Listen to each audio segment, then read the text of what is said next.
Common sense ఉందా అని అడుగుతున్నా. అమ్మాయిల్ని రేప్ చేసిన వాళ్ళని, పోలీస్ స్టేషన్ లో చంపిన వాళ్ళని, పోలీస్ కానిస్టేబుల్ మీద హత్యా ప్రయత్నం చేసిన వాళ్ళని నువ్వు పోయి పరామర్శిస్తావా? అంటే ఒక విద్యార్థి మీద హత్యా ప్రయత్నం చేస్తే నువ్వు పరామర్శిస్తావా? ఇదేనా మీ వైసీపీ కార్యకర్తల విలువ? ఇదేనా మీ పార్టీ నేర్పించిన విలువలు? మీ కార్యకర్తలకి మీరు నేర్పించిన విలువలు ఇవ్వేనా? మళ్ళీ నువ్వు వాళ్ళని వెనకేసుకొని వస్తున్నావా?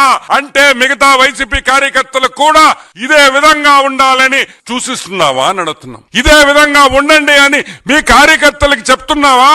నేను అదే విధంగా ఉండా కాబట్టి మీరు అదే విధంగా ఉండండి అని నువ్వు చెప్తున్నావా? నువ్వు ఏం మెసేజ్ ఇస్తున్నావు వైసీపీ కార్యకర్తలకి? మీరు రేప్ చేయండి, దొంగతనాలు చేయండి, పోలీసు వాళ్ళ మీద హత్యా ప్రయత్నాలు చేయండి, మిమ్మల్ని జైల్లో వేస్తే నేను వచ్చి పరామర్శిస్తా అని నువ్వు నీ కార్యకర్తలకు చెప్తున్నావా అని అడుగుతున్నాం. మళ్ళీ పోలీసు వాళ్ళ మీద విమర్శలు, వాళ్ళు తప్పు చేశారని ఏం చేయాలా? కాదురా, ఏం చేయాలరా? నాకు చెప్పండి రా, ఏం చేయాలా? హత్యా ప్రయత్నం చేస్తే ముద్దు పెట్టాలా? అమ్మాయిల మీద దాడి చేస్తే ముద్దు పెట్టాలా? దండయ్యాలా?